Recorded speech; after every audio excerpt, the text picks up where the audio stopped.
Very very welcome to all साथियों। Exam fighter number 1 पर आप सभी का हार्दिक स्वागत है। यूजीसी नेट एग्जाम 2024 के पेपर 1 के क्लास में आप सभी का स्वागत है।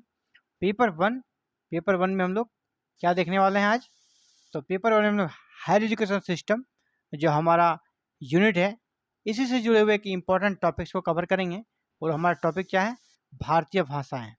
भारतीय भाषाएं सिर्फ ऐसे हमारे मन से नहीं बल्कि संविधान के अनुसार भारतीय भाषा है।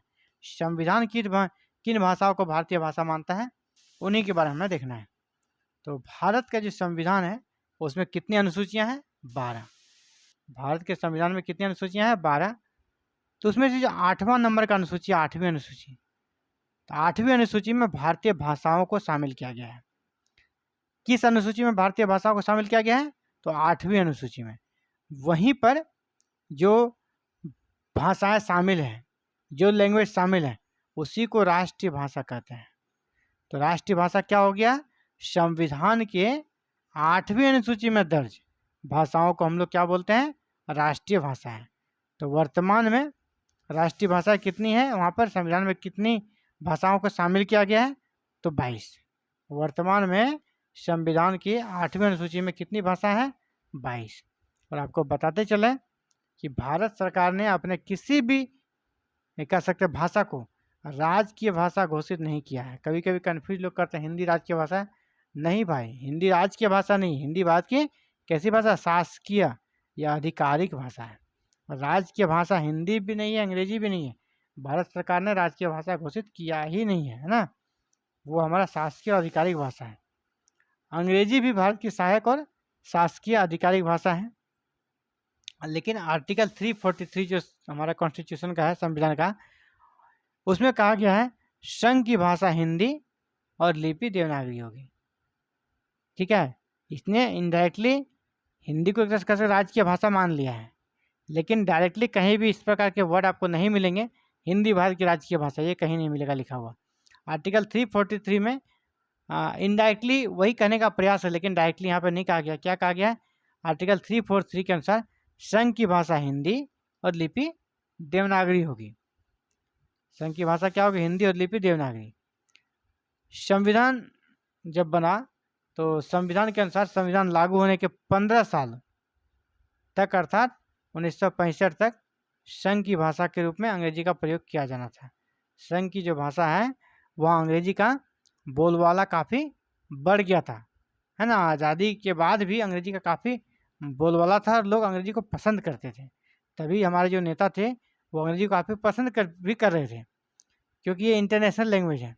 यहाँ अगर आपको अंग्रेजी आ रही है तो आप बहुत चीज़ों को समझ जाएंगे, कहीं भी जाएंगे तो आपको ज़्यादा दिक्कत नहीं होगा।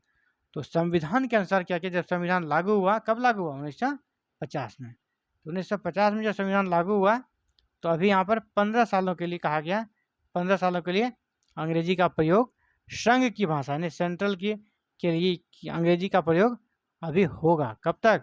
15 साल तक। यानी 50 में लागू हुआ, 15 जोड़ लिए, 1965 तक। 1965 तक 65 तक अब संघ की भाषा के रूप में अंग्रेजी का प्रयोग किया जा सकेगा। इस प्रकार का प्रोविजन कर दिया गया। साथ ही उसमें यह भी कहा था कि संसद को, है ना, संसद को यह अधिकार भी दिया गया, चाहे तो संघ की भाषा के रूप में अंग्रेजी के प्रयोग अवधि को बढ़ा सकती है ना। अगर संसद कानून बनाती है तो संसद को यह अधिकार भी मिलना चाहिए। तो संसद को यह अधिकार भी दिया गया है, चाहे तो वह संघ की भाषा के रूप में अंग्रेजी का प्रयोग अवधि को बढ़ा सकती है। यानी जो 1965 है ना, 1965 के बाद भी इसके प्रयोग को जारी रखने का निर्णय लिया जा सकता है, तत्कालिक जो परिस्थिति थी उसके अनुसार। अगला क्या हुआ? संसद ने 1963 में 1963 में क्या किया? एक अधिनियम बना, राजभाषा अधिनियम 1963। संसद ने राजभाषा से संबंधित अधिनियम कब बनाया? 1963 में। संसद ने राजभाषा से संबंधित अधिनियम कब बनाया? 1963 में। बहुत इंपॉर्टेंट है। और इसको पारित करने के बाद ये कर लिया, इसके बाद यह व्यवस्था कर दिया गया कि संघ के भाषा के रूप में अंग्रेजी का प्रयोग 1971 तक रहेगा। यानी अभी जो अंग्रेजी का प्रयोग कब तक का प्रावधान था? 1965 तक, 1965 तक। अब वो कहाँ तक चला गया? 1971 तक। अब संघ की भाषा के रूप में अंग्रेजी का प्रयोग 1971 तक हो सकता है। इसके लिए अधिनियम बना दिया गया, राजभाषा अधिनियम 1963। बाद में इसमें संशोधन किया गया और अंग्रेजी का प्रयोग अनिश्चित काल तक करने का प्रावधान किया गया। पहले जो था अनिश्चित काल के लिए उसका टाइम फ्रेम वगैरह बना हुआ था, अब कर दिया कि अंग्रेजी का प्रयोग अनिश्चित काल तक किया जा सकेगा, जब तक चाहे कर सकता है अंग्रेजी का प्रयोग। संविधान जब बना तो हमारा जो मूल संविधान था, मूल संविधान की जो 8वीं अनुसूची थी उसमें 14 भाषाएं शामिल थी।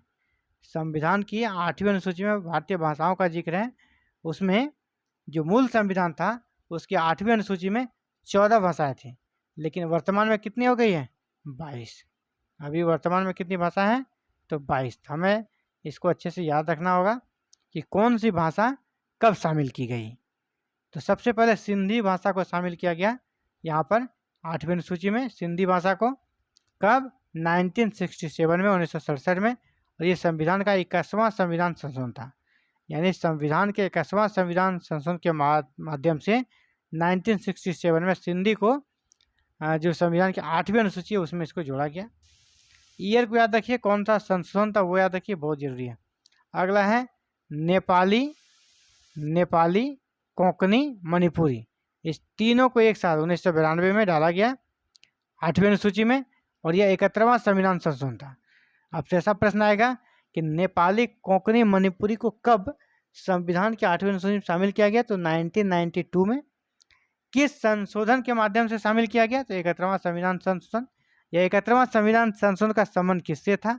71वां संविधान संशोधन कब हुआ था? इस प्रकार के प्रश्न आ सकते हैं, तो इसको आप अच्छे से देख लें। आगे है बोडो डोंगरी जो है और मैथिली संथाली, चार लैंग्वेज यहाँ पर, बोडो, डोंगरी, मैथिली, संथाली। ये जो चार हैं इनको 2003 में शामिल किया गया। बोडो, डोंगरी, मैथिली, संथाली को कब शामिल किया गया? 2003 में। और ये संविधान का कौन सा संशोधन था? तो 92वां संशोधन था। संविधान के 92वां संशोधन के माध्यम से किस भाषाओं को अनुसूची में डाला गया? तो बोडो, डोंगरी, मैथिली और संथाली को। चलिए आगे बढ़ते हैं। 22 भाषाओं के अतिरिक्त अंग्रेजी भी सहायक भाषा है ना। 22 भाषा तो है ही, इसके अलावा जिस प्रकार हम लोग देखते हैं अंग्रेजी का जितना प्रयोग हो रहा है, तो अंग्रेजी को भी सहायक राजभाषा यहाँ पर माना गया है। अंग्रेजी जो है भारत के 4 राज्यों की, कितने राज्यों की? 4 राज्यों की राजभाषा भी है। वो कौन कौन से हैं? आपका मिजोरम, मेघालय, नागालैंड। मिजोरम, मेघालय तथा नागालैंड की राजभाषा क्या है? राजभाषा क्या हो गया? अंग्रेजी।